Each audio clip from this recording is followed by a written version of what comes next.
नमस्कार दोस्तों, आरवी रोचक कहानियों में कहानी के तीसरे भाग में आपका स्वागत है। एक दिन रमेश की माँ ने शांता को किसी बात पर मारने की कोशिश की थी, तो बहादुरी कर उसी पर चढ़ बैठी। शांता ने रमेश से शिकायत की तो रमेश ने भी उसे मारना चाहा। शांता ने डंडा उठाकर उसे ही पीट डाला। शांता ने गुस्से में आकर कपड़ों पर मिट्टी का तेल छिड़ककर कमरे में आग लगा दी। मामला पुलिस में गया। उस दिन दरोगा गांव में आए। उन्हें घटना का पता चला तो उन्होंने शांता को बुलाकर सब बातें पूछ ली। शांता ने कई झूठी बातें गढ़ दी। यह भी कह दिया कि रमेश और उसकी माँ उससे धंधा कराते हैं। उसकी बातें सुनकर उन्होंने रमेश और उसकी मां पर मुकदमा चलाने की धमकी दी, पर कुछ ले देकर मामला शांत हो गया। उस दिन से शांता को किसी ने मारा पीटा तो नहीं, पर उसके साथ अपनेपन का बर्ताव भी किसी ने नहीं किया। उसका मन घर की जेल से उबने लगा। कुछ दिनों के बाद उसने पड़ोस के एक लड़के, जो रमेश की माँ के मायके का था, को रात में एक बहाने से कमरे में बुलाया और फिर जबरन उसे कपड़े उतार कर सोने को कहा। शांता ने कहा कि वह सेक्स नहीं करेगा तो उस पर रेप का चार्ज लगा देगी। शांता की उससे पट गई और वह राजी हो गया कि वह उसे इस घर से अपने साथ ले चलेगा। 4-5 रात के बाद शांता ने रमेश के घर का सारा कपड़ा गहना एक कटरी में बांधा और वह उस लड़के के साथ उसकी बाइक पर चली गई। वे लोग गांव से बाहर निकलकर थोड़ी ही दूर जा पाए थे कि सामने से कोई आता हुआ दिखाई दिया। वे लोग एक पुरानी कोठरी में छिप गए, जो एक बाबा की मढ़ई थी। बाबा के कोविड से मरने के चलते वह बेकार पड़ी थी। थोड़ी देर में दिन निकल आया और लोगों के आने जाने की आहट आने लगी।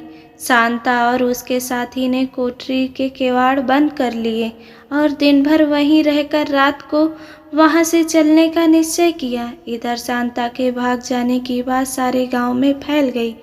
लोगों ने आसपास बहुत ढूंढा, पर उसका कहीं कोई पता नहीं चला। लोगों की सलाह पर रमेश और उसके पिता ने शांता के भाग जाने और चोरी की रिपोर्ट थाने में लिखा दी। दरोगा जी ने उन्हें खूब आड़े हाथों लिया। खुद ही औरतों को खरीद कर लाते हैं, सताते हैं और भाग जाने पर रिपोर्ट लिखवाने आते हैं। औरतों को घर से भगाओ तुम और उन्हें ढूंढने का काम पुलिस करे। रमेश और उसके पिता चुपचाप सब सुनते रहे। फिर हाथ जोड़कर उन्होंने दरोगा जी से कहा, अगर आप शांता को पकड़वा दें तो हम आपको 10,000 रुपये भेंट देंगे। सबको विश्वास हो गया कि शांता अकेले नहीं गई है, वह उसी लड़के के साथ भागी है जो रमेश की माँ के मायके से आया था। शांता और उसका साथी दिन भर कोठरी में मौज करते रहे। लड़का एक दिन खाना लाने गया तो एक आदमी ने उसे कोठरी में घुसते हुए देख लिया। वह समझ गया कि वह कौन हो सकता है। उसने यह बात रमेश के घर जाकर कह दी। रमेश के पिता ने बहुत से आदमियों को लेकर कोठरी घेर ली। भीतर से साकर बंद थी।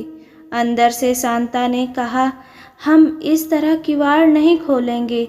जब तक पुलिस नहीं आ जाती तब तक किवाड़ नहीं खोलेंगे। शिकायत तो मैं बताऊंगी कि तुमने इस लड़के को मेरे साथ पैसे लेकर भेजा। तुम लोग मुझसे धंधा करवा रहे हो। सबूत के तौर पर मेरे पास कंडोमों के पैकेट पड़े हैं। मैं तो अपना मेडिकल करवाऊंगी। मजबूर होकर सब लोग सवेरे तक वहां बैठे रहे। पुलिस को खबर हो गई तो दरोगा जी आ गए। तब शांता ने किवाड़ खोलकर कहा कि वह सबको जेल भेजेगी और उस घर में नहीं जाएगी। दरोगा ने 1 लाख रुपए लेकर मामला सुलटाया और रमेश को कहा कि इस लड़की को घर में ही रख और अपने माता पिता से अलग रह। अगर इसे सताया जाएगा तो यह भाग जाएगी या केस कर देगी।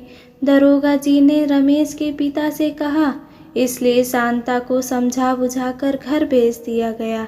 अब रमेश अपने माता पिता से अलग शांता के साथ रहता है। अब वह ध्यान रखता है कि शांता को कोई परेशानी ना हो। अब वह पैर काटने वाली जूती बदलने की बात भूल गया है। शायद अब वह पैर की जूती की कीमत समझ गया है। पहले वाली जूती उसे मुफ्त मिल गई थी, इसलिए उसने उतार फेंकी थी। यह जूती बहुत कीमती है, यह चाहे जितना काटे पैर से उतारी नहीं जा सकती। शांता अब रमेश के होने या न होने पर चाहे जिसे बिस्तर पर सोने के लिए बुला लेती है। रमेश कुछ कहता है तो वह कहती है, मुझे तो मर्दों का स्वाद है।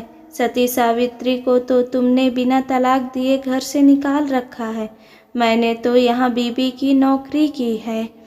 तुम चाहे जो करो, मैं यहीं रहूँगी, यहीं खाऊँगी, यहीं मर्दों को लाऊँगी। हाँ, तुमने मुझे रखा है तो तुम्हारा ख्याल रखूँगी।